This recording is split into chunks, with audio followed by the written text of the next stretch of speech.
ibadah yang benar sebagai salah satu unsur yang paling penting sehingga terbentuknya rohani yang dewasa, ya. Spiritual formation, ya, bahasa Inggrisnya mungkin ya kurang tepat saya mengucapkan bahasa Inggrisnya, tetapi ini adalah sesuatu yang sangat penting di dalam kehidupan seorang umat Kristen, ya, orang-orang percaya. Sesuatu yang menandakan bahwa dia sebuah rohani yang dewasa. Dia adalah orang yang benar-benar menjalankan firman Tuhan dengan sungguh-sungguh dan dapat menjadi saksi di antara orang percaya. Saudara yang terkasih di dalam nama Yesus, pada hari ini kita akan berbicara apa yang dikatakan Samuel menjadi dasar kita hari ini. Samuel menceritakan tentang sejarah perjalanan orang Israel, sepotong sejarah yang tertulis dari ayat 8, 1 Samuel 12 ayat 8. Di sana, ya, Samuel menceritakan bahwa bagaimana perjalanan Israel dari masa Israel di Mesir, termasuk juga perjalanan rohani mereka, ya, ketika Yakub yang disebut Israel sebagai bapaknya orang-orang yang percaya, ya, mereka mengalami hal yang sangat menyakitkan di Mesir, di mereka diperbudak dan lain sebagainya, sehingga mereka kesakitan, lalu mereka berseru pada Tuhan.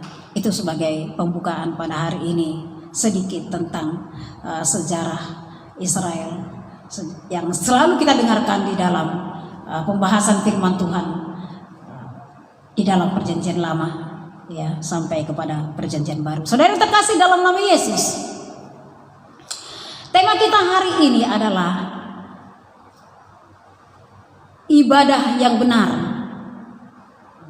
Kalau ada ibadah yang benar, berarti ada ibadah yang kurang benar.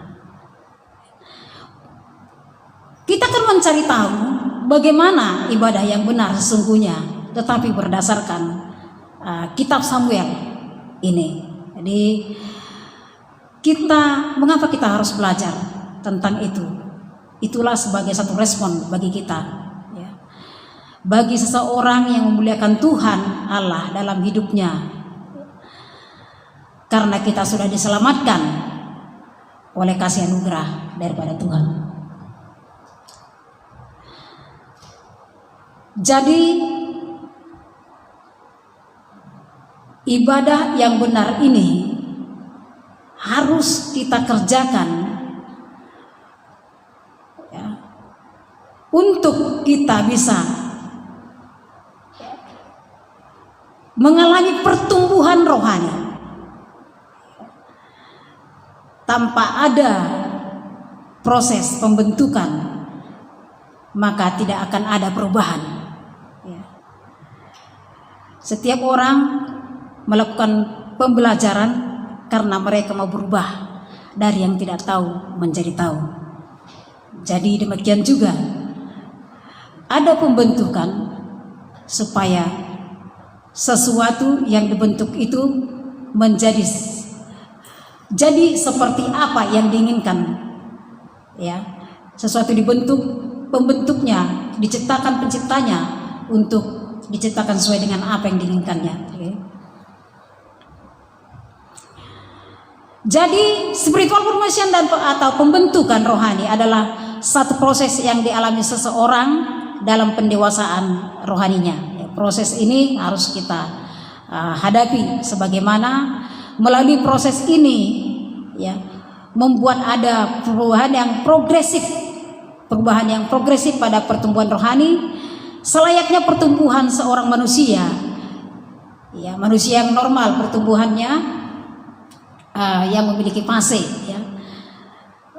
Pertama dia dilahirkan, disebut bayi, lalu dia menjadi balita, kembali dengan pertumbuhannya dia juga menjadi anak-anak, dan seterusnya dia akan menjadi remaja, pemuda, dan dewasa, seperti itu. Jadi kalau tidak ada perjalanan seperti ini, berarti tidak ada pertumbuhan, ya. Kalau tidak ada proses seperti itu, tidak ada pertumbuhan, ya.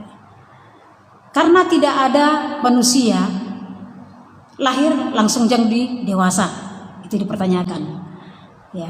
Lahir langsung jadi dewasa tidak ada, ya. Tetapi dia akan mengikuti fasenya sesuai dengan pertumbuhannya, ya. Disebut bayi, balita, anak-anak, remaja, pemuda, dan dewasa. Jadi seperti itu. Saudara yang terkasih, di dalam diri kita ini, ya, setiap orang percaya mengakui adanya 3 unsur dalam diri manusia, yaitu tubuh, roh, dan jiwa. Ya. Jadi daging, tubuh kita sudah tahu apa itu daging, ya, unsur lahiriah manusia kita sudah tahu, ya, tentunya yang bisa dilihat, didengar, dan disentuh itu tubuh kita. Dan jiwa juga kita memahami bahwa jiwa itu, ya, masuk ke dalam pikiran kita, kehendak kita, perasaan kita, unsur-unsur batiniah manusia yang tidak dapat juga dilihat. Nah, sekarang yang kita bicarakan hari ini adalah roh. Manusia hidup karena ada roh, karena Allah menghembuskan rohnya ke dalam manusia itu. Jadi setiap manusia yang rohani, ya, itu karena ada roh di dalam dirinya, roh Allah, ya, bukan roh yang lain-lain. Jadi nggak semua setiap manusia itu dikatakan rohani, tetapi yang rohani itu adalah yang ada roh Allah di dalam dirinya, ya, tidak ada roh yang lain-lain. Ya, roh inilah yang diyakini membuat kita bisa terhubung dengan Sang Pencipta. Ya, hanya roh kita yang bisa memahami akan Allah. Tubuh kita, daging kita tidak bisa memahami, karena daging kita hanya menginginkan keinginannya saja. Ya, seperti itu. Dan pikiran kita hanya mendukung dan tidak bisa secara sempurna, ya, mengetahui Allah dengan ilmu pengetahuan yang kita miliki, seperti itu. Kita bisa merasakan Allah karena roh Allah ada di dalam diri kita. Demikian kita mengenal Allah. Katanya di dalam firman Tuhan, karena Allah adalah roh dan kebenaran, maka kita sembah Dia dengan roh dan kebenaran. Jadi saudara yang terkasih, rohani dikatakan ketika seorang hidup dipimpin oleh roh Allah, ya. Roh Allah berdiam di dalam diri seorang yang mau menerimanya. Itu. Roh Allah yang dapat memimpin jiwa, yaitu pikiran, perasaan, dan kehendak kepada damai sejahtera. Roh merupakan bagian diri manusia yang seperti tadi katakan bahwa dia adalah salah satu unsur yang ada dalam diri kita yang kita pahami selama ini. Ya. Jadi roh ada dalam diri manusia, ya, menjadi hal yang sangat penting sebagai keselarasan bagi jiwa dan tubuh. Jadi saudara terkasih, semua orang percaya, orang Kristen yakin bahwa rohnya adalah roh yang dipimpin oleh Roh Kudus. Amin. Jadi kita memerlukan pertumbuhan rohani yang normal, seperti tadi dikatakan, seperti pertumbuhan jasmani. Bagaimana pertumbuhan jasmani, demikianlah pertumbuhan rohani. Itu sangat penting, ya. Kenapa? Mengapa diperlukan ada pertumbuhan rohani tadi? Seperti yang dikatakan tadi, jika kerohanian seseorang masih tetap masih dalam tahap anak-anak, kita mengetahui kalau anak-anak biasanya sifatnya bagaimana? Suka merajuk, suka sakit hati, ya, mudah menangis. Jadi bisa kita katakan kalau rohani kita masih kekanak-kanakan, mudah tersinggung, ya, mudah macam-macam, ya. Jadi oleh karena itu kita perlu melakukan sesuatu supaya rohani kita itu tidak stagnan, iman kita tidak stagnan, tidak berjalan di tempat, terus seperti anak-anak, ya, dari mulai lahir sudah Kristen, ya, belajar kekristenan dari mulai anak-anak sekolah minggu sampai kita dewasa, sampai kita tua, tidak ada kedewasaan rohani. Yang seperti ini dapat kita katakan bahwa orang itu tidak ada pembentukan, tidak ada terjadi pertumbuhan rohani di dalam dirinya. Jadi perlu pembentukan rohani itu, ya. Pembentukan rohani sangat penting, ya. Saudara yang terkasih dalam nama Yesus. Kalau demikian, apa yang kita lakukan supaya kerohanian kita bertumbuh, ya? Kita melakukan pembentukan rohani dengan ibadah yang benar. Bagaimana ibadah yang benar? Ya, mari kita lihat kitab Samuel 12 ayat 14. Di sana dikatakan, kitab Samuel 1 Samuel pasal 12 ayat 14 dikatakan demikian. Asal saja kamu takut akan Tuhan, beribadah kepadanya, mendengar firman-Nya, dan tidak menentang titah Tuhan, dan baik kamu maupun raja yang akan memerintah kamu itu mengikuti Tuhan Allahmu, ya. Jadi itu yang pertama. Dan juga dikatakan seperti yang kita bacakan tadi, hanya takutlah akan Tuhan dan setialah beribadah kepadanya dengan segenap hatimu, sebab ketahuilah betapa besarnya hal-hal yang dilakukannya di antara kita. Jadi salah satu yang harus kita ingat untuk supaya kita dikatakan beribadah yang benar, pertama-tama kita takut Tuhan.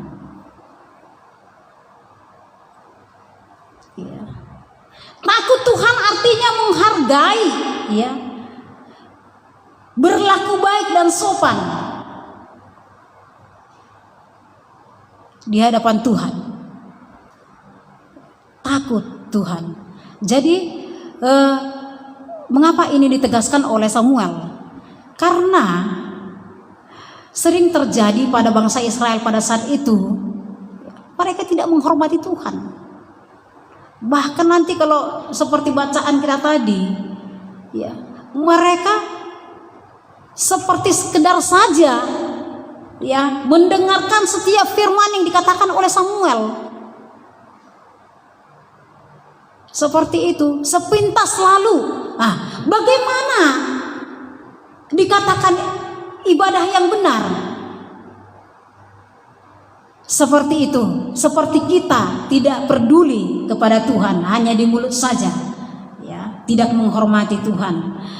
Dan yang paling bahaya lagi, ya, bukan hanya tidak takut Tuhan, memberikan dirinya, ya, juga menyembah yang lain, jadi mengkhianati seperti itu.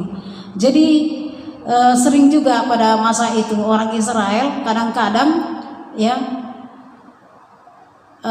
melakukan hal yang sangat menyakiti hati Tuhan, yaitu menyembah Allah lain. Ya, saudara yang terkasih, sama seperti sakitnya mungkin seorang kekasih dihianati oleh pacarnya yang dicintai, mungkin pasti sakitnya luar biasa, ya. Atau seorang suami yang dihianati oleh istrinya, atau istri yang dihianati oleh suaminya. Saya rasa semuanya bisa memahami perasaan itu. Amin. Iya, perasaan bagaimana sakitnya, bagaimana terlukanya hati itu saat seseorang mengkhianati kita. Demikian Tuhan. Ya. Dia akan merasa sedih, dia merasa sakit, sedih. Kenapa? Umat yang dicintainya berkhianat. Ya, dalam bahasa lain sering dicatat dalam Alkitab, jika seseorang di dalam agama-agama dulu yang orang-orang yang anak-anak Tuhan itu, mereka menyembah dewa misalnya, itu digambarkan seperti orang berzina seperti itu. Jadi sebenarnya bagi Tuhan itu adalah kejijikan seperti itu. Jadi pertama kita harus menghormati Tuhan dulu supaya benar ibadah kita. Ya, tanpa menghormati Tuhan ibadah kita tidak benar. Ya, omong kosong ibadah kita benar kalau kita tidak bisa menghargai Tuhan. Ya, kita menganggap Tuhan itu nggak nampak kok, ya kan? Nggak kita lihat kok. Ya, kita yang tidak lihat tetapi Tuhan melihat kita. Benar nggak, ibu-ibu? Ya. Kita tidak melihat Tuhan, tetapi Tuhan melihat kita. Apapun yang kita lakukan, Dia melihat. Itu yang pertama, harus takut kepada Tuhan. Ya. Yang kedua, beribadah, melayani Tuhan, beribadah. Apa ibadah itu? Apa melayani itu? Melayani itu adalah memberikan seluruh apa yang kita miliki untuk menyenangkan hati Tuhan. Apa yang bisa kita kerjakan untuk menyenangkan hati Tuhan. Apa yang bisa kita berikan untuk menyenangkan hati Tuhan. Jadi seluruh yang kita lakukan di dalam kehidupan ini layaknya seperti melayani Tuhan, seperti itu. Apapun yang kita kerjakan setiap hari layaknya seperti melayani Tuhan. Yang berikutnya kita harus mendengarkan firman-Nya, mendengarkan suara Tuhan. Ya, kalau kita tidak lagi mendengarkan suara Tuhan, mendengarkan firman Tuhan, saya pikir seseorang itu akan merasa hampa. Ya, hampa. Bagaimana seorang yang memiliki kekasih tetapi tidak pernah mendengarkan suaranya? Mungkin mempunyai suami tapi tidak mendengarkan suaranya, seperti tidak ada. Seperti itu, apa yang terjadi? Saya yakin orang itu pasti lesu. Ya, apalagi ya. Kenapa kamu tidak semangat? Ya, karena nggak ditelepon pacarnya selama 3 hari atau 4 hari seminggu. Iya, lemah. Ya, seperti lesu, nggak bergairah seperti itu. Tanpa firman Tuhan yang memberikan kita kegairahan setiap hari dan kekuatan setiap hari, kita akan lesu. Jadi bagaimana kita mau beribadah? Bagaimana mau berdoa kalau lesu? Doa di mulut saja mungkin ya. Tuhan terima kasih. Bersyukur hari ini kami bangun pagi dengan sehat. Ya. Perkataan yang tidak memiliki jiwa. Tidak ada yang dari dalam, hanya keluar dari mulut saja. Itu bukan ibadah yang benar. Jadi mari dengar-dengar kepada Tuhan, terutama membaca firman Tuhan.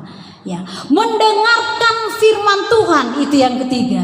Jadi mari membaca firman Tuhan setiap hari. Usahakan ya.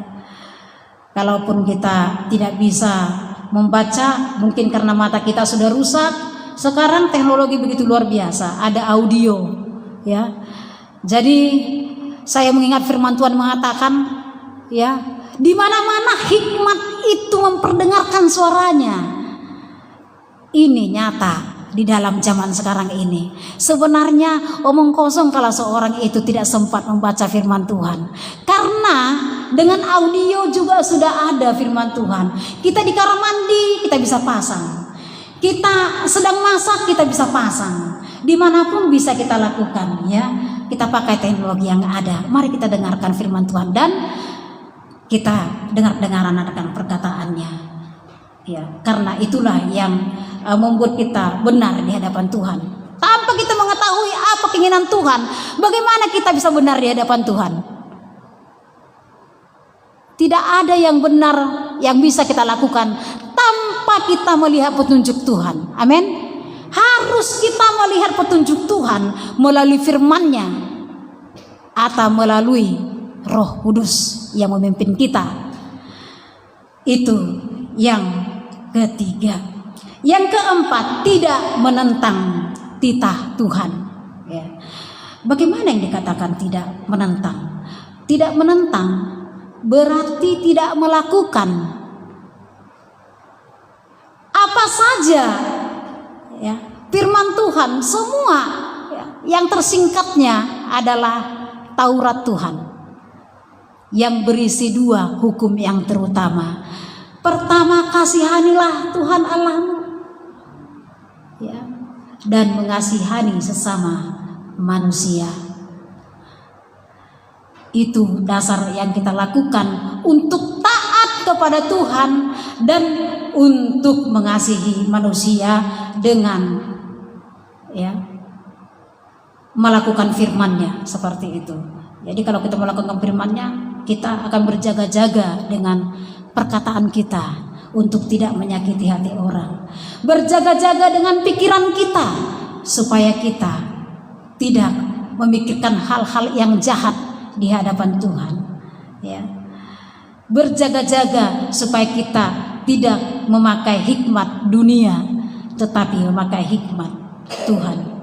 Karena kalau kita tidak melakukan, maka dalam firman Tuhan dikatakan kita adalah sama dengan pendurhaka. Seperti itu, jemaat yang dikasihi Tuhan. Jadi tidak menentang titah Tuhan, ya, atau harus menjadi pelaku firman. Seperti itu. Yang berikutnya adalah di dalam, saya kutip dari ayat 20, ya. Jangan berhenti mengikuti Tuhan, dalam arti setia kepada Tuhan. Jadi saya pernah mendengar ada istilah orang-orang yang sering, ya, dari mulai kecil ada namanya tomat. Udah sering mungkin kita dengarkan tomat. Tobat kumat, tobat kumat, tobat kumat, seperti itu, ya. Jadi hari ini 1 bulan semangat datang beribadah kepada Tuhan. 2 bulan berikutnya menghilang, tidak nampak, seperti itu. Jadi seperti yang tomat tadi, ya. Kadang semangat, kadang lesu, tetapi tetaplah mengikut Tuhan. Itu yang dikatakan oleh Samuel kepada Israel pada waktu itu dan kepada kita pada saat ini. Itu ada di dalam ayat 10 dikatakan seperti ini.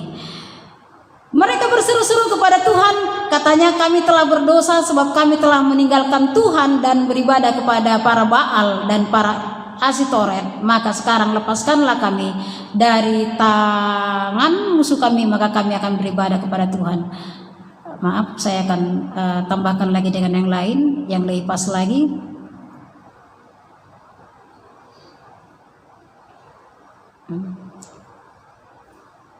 Ya. Asal saja, bukan, ya, saya lupa mencatatnya, tapi ada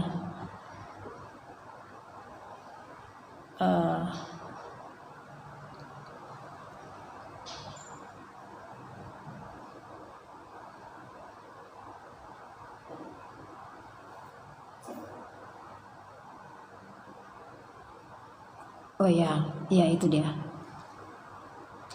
Asal saja kamu takut akan Tuhan, beribadah kepadanya. Oh ya, tadi yang kita ini kan, saya sudah lupa di mana, tapi ayat nanti kalau saya ingat saya akan, ya, sesudah itu Tuhan mengutus. Iya.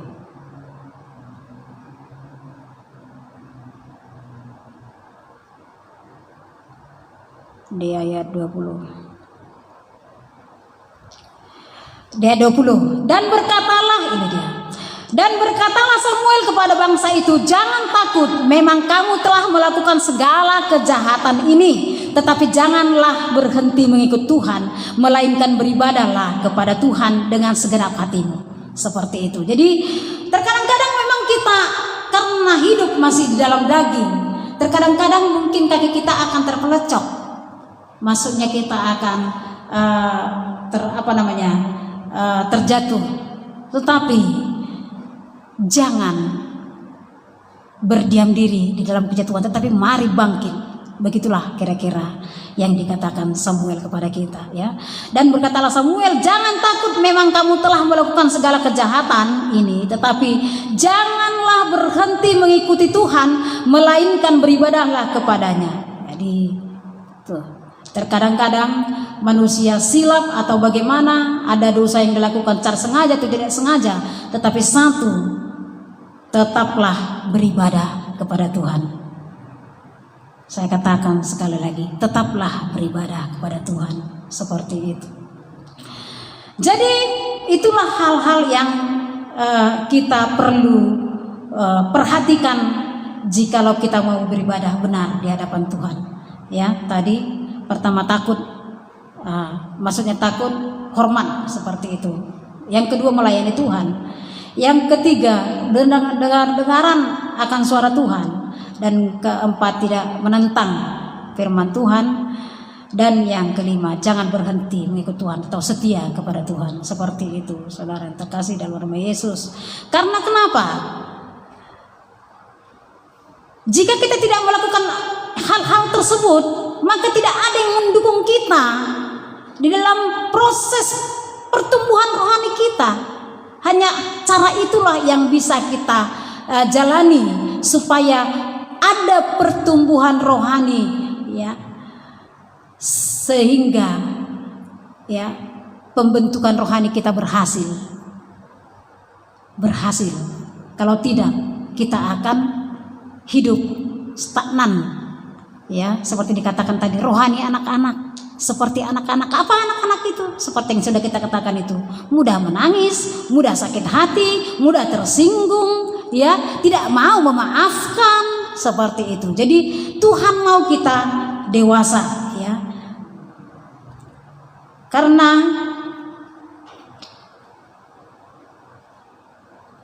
di dalam firman Tuhan ini juga ada beberapa yang diceritakan bahwa orang Israel pada saat itu, di mana mereka menyembah nenek moyang. Bahkan yang kedua, kita ketahui bahwa Israel adalah teokrasi, ya. Teokrasi maksudnya dia langsung dipimpin oleh Tuhan. Jadi pada masa itu sebenarnya Israel itu tidak pernah memiliki raja.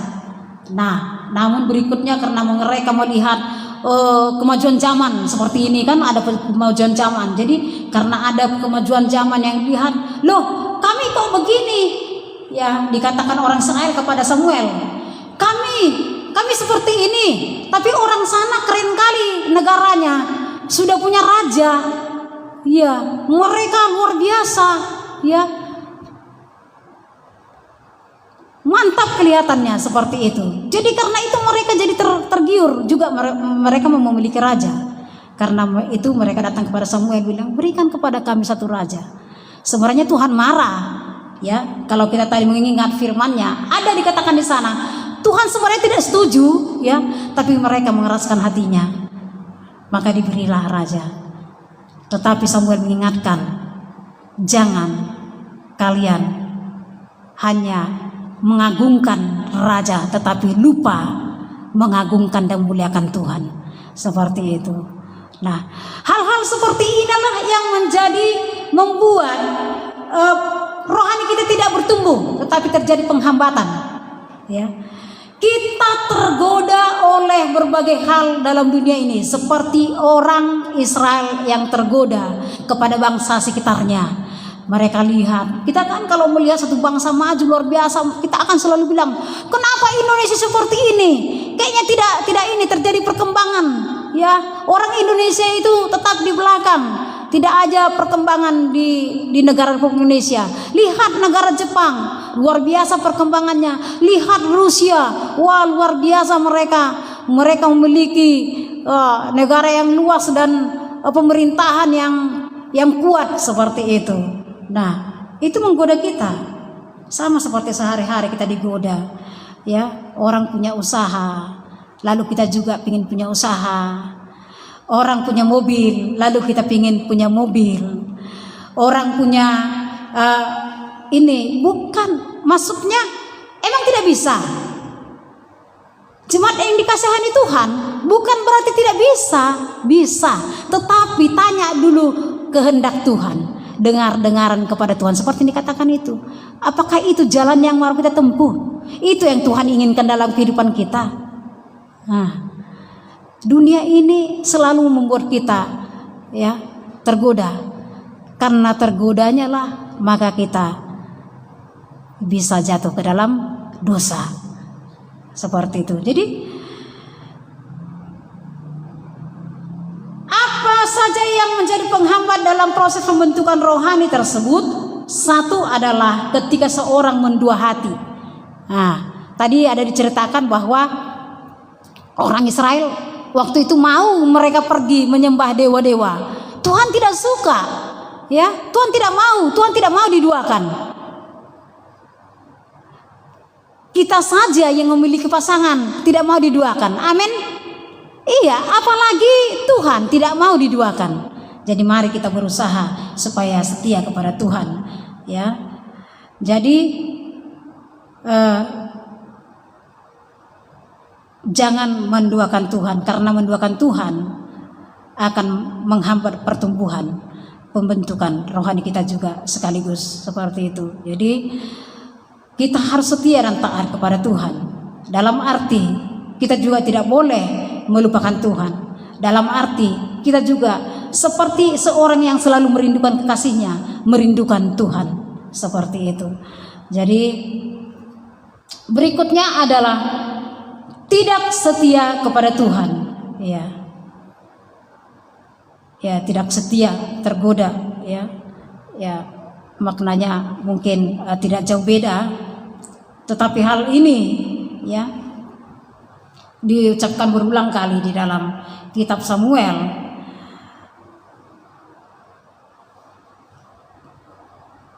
Jadi kita mulai memikirkan apa yang harus dihindari, apa yang harus kita buang dari kehidupan kita. Jadi intinya tanpa ada rasa takut dan setia kepada Allah, maka tidak satu orang pun bisa mengalami pembentukan rohani dewasa, dan tidak ada pertumbuhan rohani tanpa ibadah yang benar. Hanya menyembah ibadah yang benar, tetapi ibadah yang benar adalah harus juga kita menyembah dan melayani Allah dengan segenap hati dan jiwa kita. Jadi itu saudara yang terkasih dalam nama Yesus, ya. Saya ulangi kembali, ya. Dari firman Tuhan ini kita bisa mendapatkan satu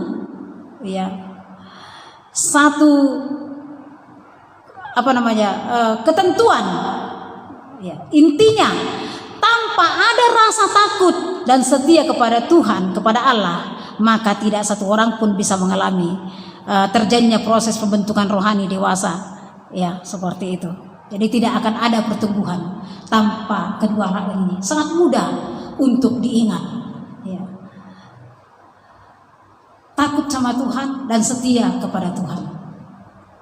Itu saja yang kita lakukan.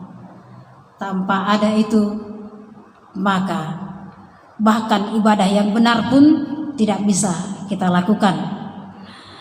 Saudara yang terkasih, tadi dikatakan bahwa jika kamu pun di dalam yang jahat, ya, di ayat 20, asal kamu beribadah kepada Tuhan. Saya ulangi sekali lagi, ini sangat penting, ya. Di sana dikatakan Samuel berkata kepada bangsa itu, jangan takut, memang kamu telah melakukan segala kejahatan, tetapi janganlah berhenti mengikuti Tuhan, melainkan beribadah kepada Tuhan dengan segenap hatimu. Tetapi kita jangan terlena di ayat ini. Jemaat yang kasih Tuhan, jangan terlena. Karena apa? Kita harus membaca ayat yang 25. Tetapi jika kamu terus berbuat jahat, maka kamu akan dilenyapkan.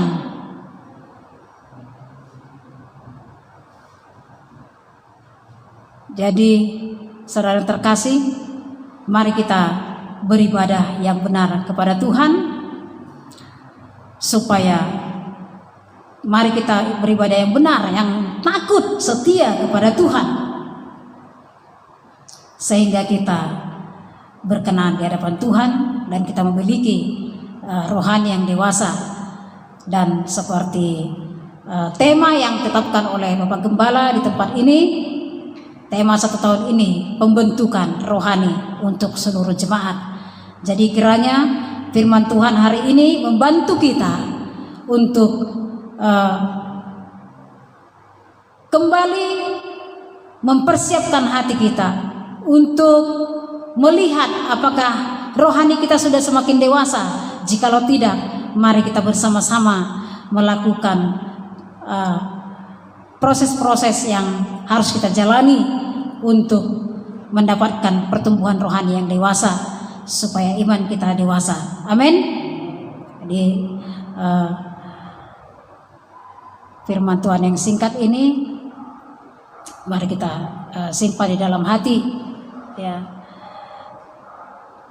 Mari kita persembahkan seluruh hidup kita sebagai pengabdian kepada Tuhan dengan ibadah yang takut dan hormat kepada Allah. Demikian firman Tuhan, mari kita berdoa. Terima kasih Tuhan, pada hari ini kami telah mendengarkan firman-Mu untuk kami beribadah yang benar di hadapan Tuhan. Kami sudah belajar berbagai hal dalam firman hari ini, bahwa kami tidak boleh beribadah kepada Allah lain, atau kami memberikan diri kami kepada hal-hal yang lebih penting secara jasmani di dunia ini daripada Tuhan. Tuhan, biarlah melalui firman hari ini kami mengutamakan Tuhan di dalam kehidupan kami, di dalam kehidupan iman kami. Engkau yang pertama dalam seluruh kehidupan kami, dalam pikiran kami, dalam perkataan kami, di dalam perilaku kami. Biarlah kami selalu mengingat Tuhan untuk menjadi landasan dari setiap kehidupan kami. Terima kasih Tuhan, terima kasih Pak yang baik. Terpujilah Tuhan di dalam nama Yesus. Amin.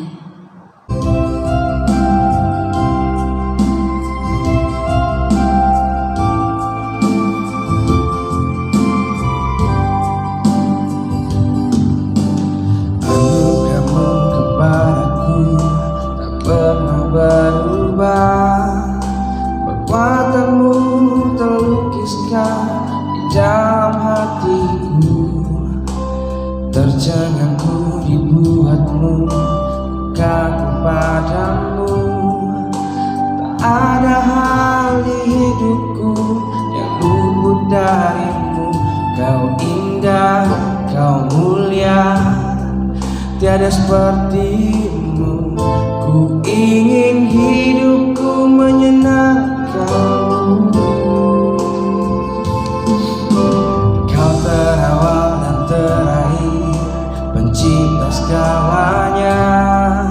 Seluruh bintang pun bersinar oleh ucapan-Mu.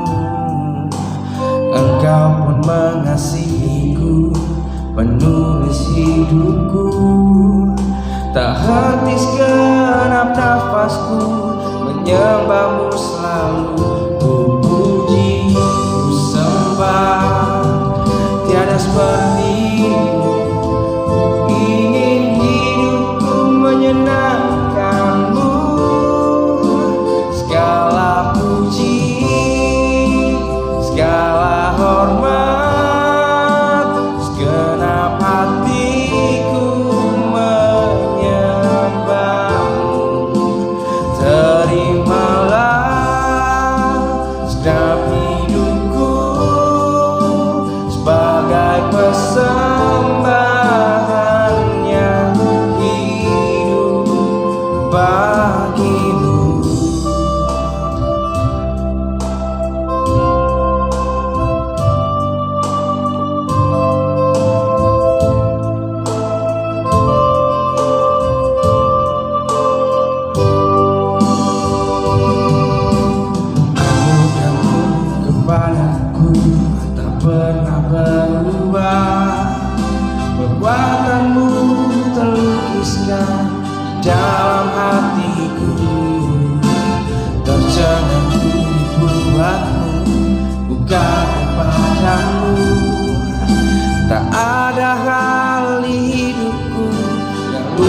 darimu.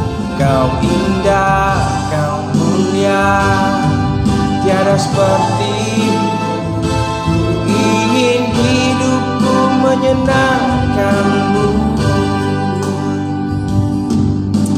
Kau terawal dan terakhir, pencipta segalanya.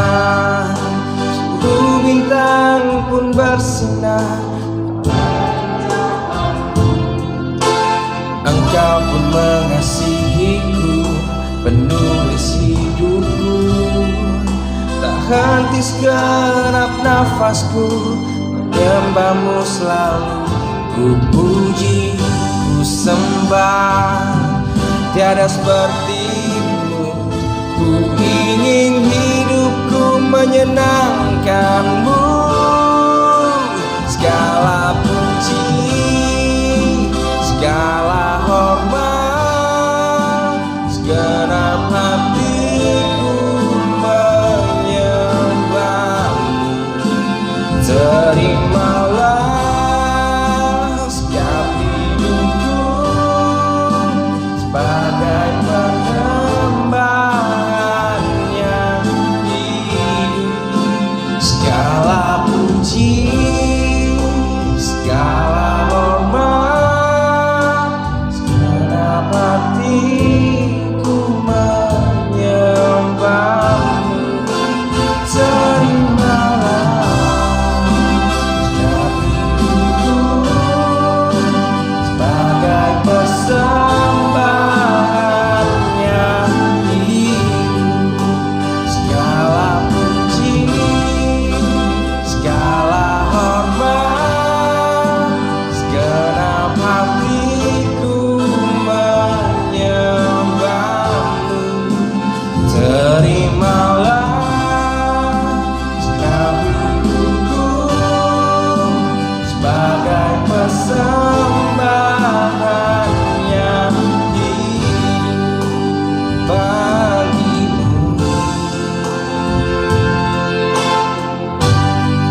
Jemaat Tuhan, arahkanlah hatimu dan terimalah berkat Tuhan. Tuhan memberkati dan melindungimu. Tuhan menyinarimu dengan wajah-Nya dan memberimu kasih karunia. Tuhan menghadapkan wajah-Nya kepadamu dan memberimu damai sejahtera. Kiranya berkat dari Allah Bapa, anugerah di dalam Putranya Tuhan Yesus Kristus, tuntunan penyertaan Allah Roh Kudus menyertai kita senantiasa saat ini sampai selama-lamanya.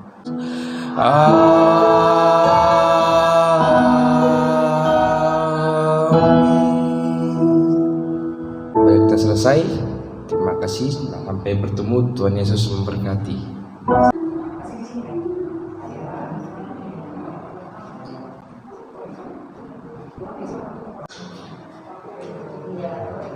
Ini bikin sendiri,